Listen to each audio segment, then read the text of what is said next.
In the business space in Nigeria, talking about cryptocurrencies, there is, of course, have been issues in the last 2 months where Africa's cryptocurrency space has been a game of two halves.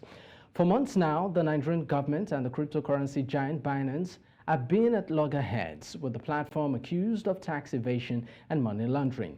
Less than 5 years after integrating Nigeria's local currency onto its platform, Binance ended its Naira services in March, following government crackdown that led to the arrest of 2 of its executives. However, in April, South Africa experienced a completely opposite turn of events, with regulators issuing licenses to over 75 crypto institutions. 2 largest economies moving in increasingly opposite directions towards adoption. The question now remains, what is the future of crypto on the continent? To further shed more light on this, I am joined on the news by crypto industry veteran and the Chief Executive Officer, No One's Ray Youssef. Thank you for your time. Now, drawing on your experience of bootstrapping successful crypto startups and being recognized as one of the... Do not hear anything. Okay, and being recognized as one of the... Sorry, I don't hear you guys.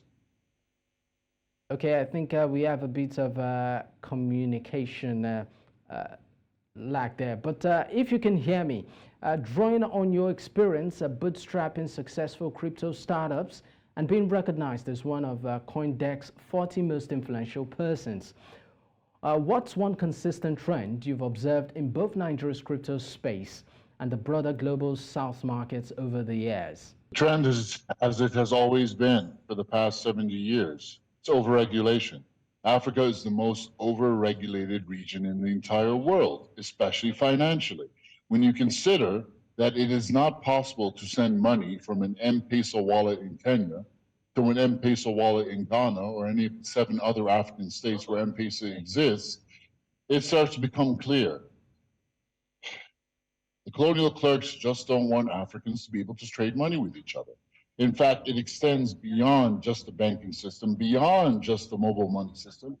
Even Binance now, Binance peer-to-peer, African traders in Kenya cannot trade with African traders in any other state in Africa. This just happened recently, the moment Binance got a US compliance monitor. It is very clear. It is Western pressure that wants to keep Africa locked in a state of financial apartheid. And it manifests over every single possible venue. This is the problem, and it's not going anywhere, sadly. Consider also, if an African entrepreneur wants to start a business, it's nearly impossible to do so in Africa in any real substantial way. They would have to fly to New York City, start a corporation over there, and open up a bank account, and then possibly get a merchant account. This is the reality for Africa for the past 50 years, and it hasn't gotten better, it's gotten worse. You consider what Nigeria is doing with peer-to-peer, it becomes a stark reality. And you consider why they're doing this. Nigeria is doing this to protect the value of its currency, to protect the Naira that is undergoing 3 to 5% inflation every day. They have not just zeroed in on cryptocurrency, but specifically on peer-to-peer. This is really important as a point. Peer-to-peer is very special because peer-to-peer signifies the actual potential currency and commerce that can happen in the economy. The official cryptocurrency volume in Nigeria is at $60 billion a year. But the peer-to-peer volume is more than 10 times that. That's almost $500 billion.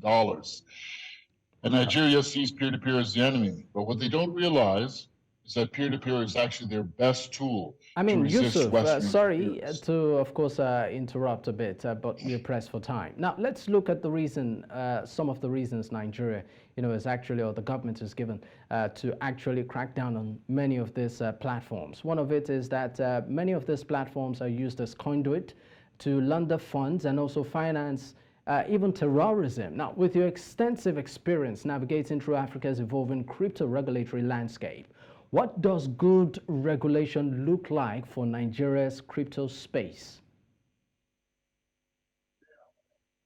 Good regulation is always innovation friendly, and good regulation knows how to separate the good from the bad. The vast majority of peer-to-peer volume is good.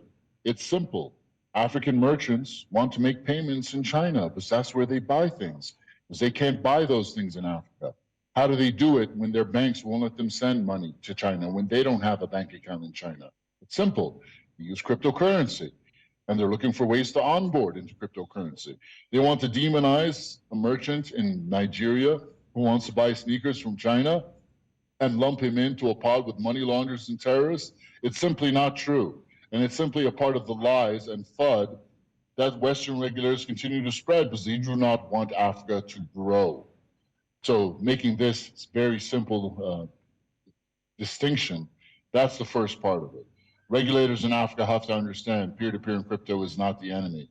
It is the road to a pan-African renaissance. All we need to do is be able to use our money. Is that too much to ask?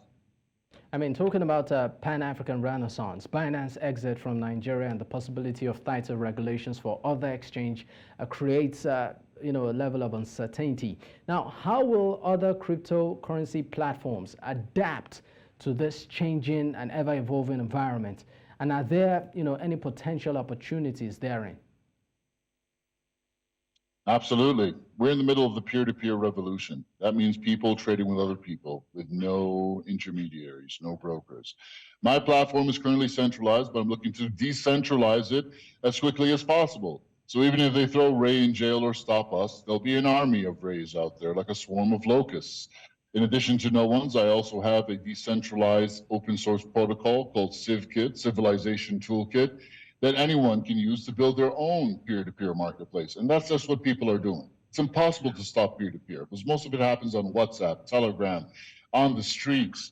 People just want to be able to trade with each other. Merchants just want to be able to make payments so they can continue their business. It is literally the biggest opportunity ever to allow African states to trade with African states. When you consider that pan-African continental trade is less than 13%, whether it's 70% in Europe, it's no wonder why Africa is poor. They simply don't want us to trade with each other.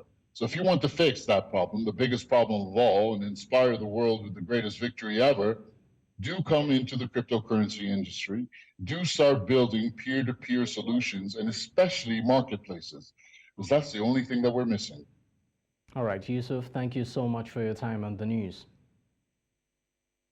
My pleasure, sir.